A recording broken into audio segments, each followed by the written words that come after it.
Assalamualaikum warahmatullahi wabarakatuh. Kami dari kelompok 1 ingin memaparkan tentang akuntansi sektor publik.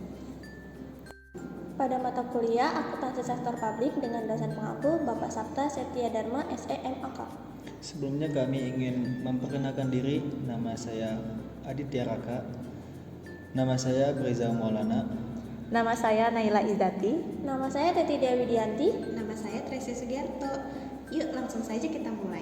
Pastikan untuk menonton video ini sampai habis ya. Apa itu akuntansi sektor publik? Menurut Bastian, akuntansi sektor publik adalah mekanisme teknik dan analisis akuntansi yang diterapkan pada pengelolaan dana masyarakat di lembaga-lembaga tinggi negara dan departemen-departemen di bawahnya, pemerintah daerah, BUMN, BUMD, LSM, dan yayasan sosial pada proyek-proyek kerjasama sektor publik dan swasta. Selanjutnya, jenis-jenis organisasi sektor publik. Dalam pemerintah pusat, termasuk di dalamnya kementerian seperti Departemen Dalam Negeri, Departemen Sosial, Departemen Keuangan, dan lain-lain. Lembaga dan badan negara seperti KPU, KPK, dan lain-lain. Dalam pemerintah daerah, termasuk di dalamnya satuan kerja perangkat daerah seperti Dinas Pendidikan, Dinas Kesehatan, Dinas Perhubungan, Dinas Pendapatan dan Pengelolaan Aset Daerah, Kantor Pencatatan Sipil, dan lain-lain. Organisasi nirlaba milik pemerintah. Organisasi nirlaba milik pemerintah merupakan bagian organisasi sektor publik yang bentuknya bukan instansi pemerintah tetapi milik pemerintah. Contohnya seperti perguruan tinggi BHMN, rumah sakit milik pemerintah, dan yayasan milik pemerintah. Karakteristik akuntansi sektor publik. Organisasi sektor publik bergerak dalam lingkungan yang sangat kompleks. Komponen lingkungan yang mempengaruhi organisasi sektor publik meliputi faktor ekonomi, politik, kultur, dan demografi. Komponen-komponen lingkungan akuntansi sektor publik. Pada faktor ekonomi, yaitu pertumbuhan ekonomi, tingkat inflasi, pertumbuhan pendapatan per kapita atau GNP atau GDP, struktur produksi, tenaga kerja, arus modal dalam negeri, cadangan devisa, nilai tukar mata uang, utang dan bantuan luar negeri, infrastruktur, teknologi, kemiskinan dan kesenjangan ekonomi, serta sektor informal. Pada faktor politik, yaitu hubungan negara dan masyarakat, tipe rezim yang berkuasa, ideologi negara, elit politik dan massa, jaringan internasional, dan kelembagaan. Faktor kultural, yaitu keragaman suku, ras, agama, bahasa, dan budaya, sistem nilai di masyarakat, historis, sosiologi masyarakat, karakteristik masyarakat. Faktor demografi, yaitu pertumbuhan penduduk, struktur usia penduduk, migrasi, dan tingkat kesehatan. Selanjutnya saya akan membahas tentang sejarah dan perkembangan akuntansi sektor publik. Dalam perusahaan BUMN dan di pemerintahan merupakan pengaplikasian teknik akuntansi sektor publik di Indonesia. BUMN merupakan hasil kebijakan-kebijakan pemerintah Orde Lama di tahun 1959 dengan menasionalisasikan perusahaan asing. Pada tahun 1960 terjadinya pergantian praktik akuntansi model Belanda dengan model Amerika yang diakibatkan atas meningkatnya jumlah institusi dan lembaga pendidikan akuntansi. Berikutnya, sistem akuntansi model Amerika harus diaplikasikan di semua lembaga pada tahun 1970. Pada masa Orde Lama, pengelolaan badan usaha milik negara atau BUMN cenderung amtrak dengan unsur politik. Hal ini mengakibatkan pengelolaannya tidak dilakukan oleh manajer profesional, serta menjadikannya sapi perah untuk birokrat. Hal ini tentu menghasilkan sejarah yang baik untuk BUMN.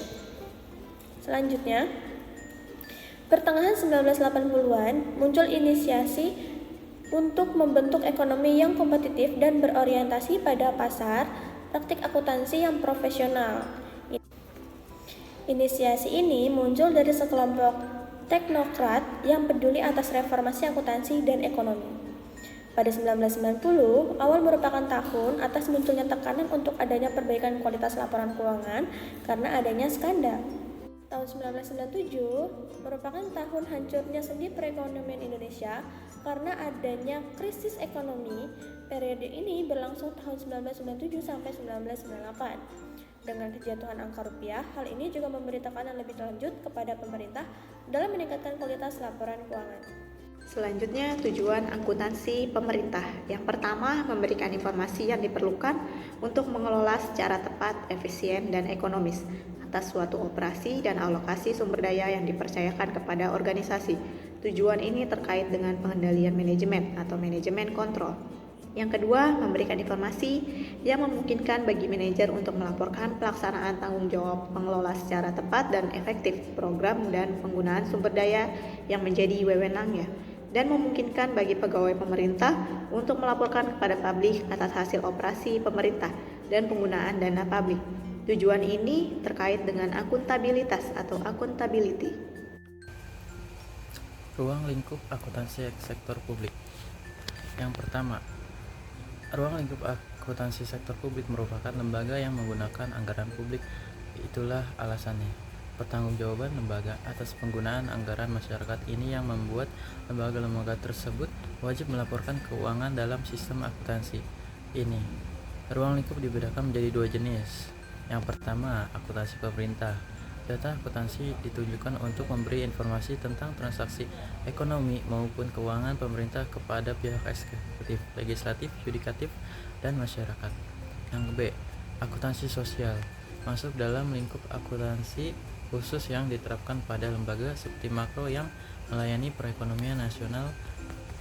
Akuntansi sosial menjadi akuntansi yang digunakan dalam pencatatan peristiwa ekonomi dalam sebuah organisasi non-profit atau nirlaba, misalnya partai politik, tempat ibadah, instansi pendidikan dan kesehatan, serta lembaga masyarakat lainnya. Selanjutnya, akuntabilitas publik. Akuntabilitas publik adalah kewajiban pihak pemenang amanah atau agen untuk memberikan pertanggungjawaban, menyajikan pelaporan, dan mengungkapkan segala aktivitas dan kegiatan yang menjadi tanggung jawabnya kepada pihak pemberi amanah atau prinsipal yang memiliki hak dan wewenang untuk meminta pertanggungjawaban tersebut. Akuntabilitas publik terdiri atas dua macam, yaitu akuntabilitas vertikal atau vertical accountability. Yang kedua, akuntabilitas horizontal atau horizontal accountability. Akuntansi vertikal dan horizontal. Pertanggungjawaban vertikal adalah pertanggungjawaban atas pengelola dana kepada otoritas yang lebih tinggi, misalnya pertanggungjawaban unit kerja kepada pemerintah daerah, pertanggungjawaban pemerintah daerah kepada pemerintah pusat, dan pemerintah pusat kepada MPR. Yang kedua, pertanggungjawaban horizontal adalah pertanggungjawaban kepada masyarakat luas.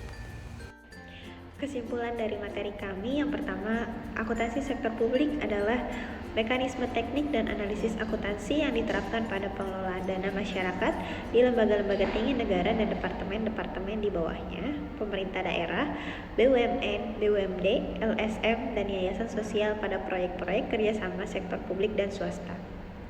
Yang kedua, jenis organisasi sektor publik terbagi menjadi dua, yaitu pemerintah pusat dan pemerintah daerah. Yang ketiga, komponen lingkungan yang mempengaruhi organisasi sektor publik meliputi faktor ekonomi, politik, kultur, dan demografi. Yang keempat, lahirnya perangkat hukum yang jelas dengan standar akuntansi pemerintah merupakan bentuk reformasi akuntansi yang terjadi di Indonesia. Sekian video dari kami, semoga video ini bermanfaat ya. Dan jangan lupa untuk Like, Comment, and subscribe.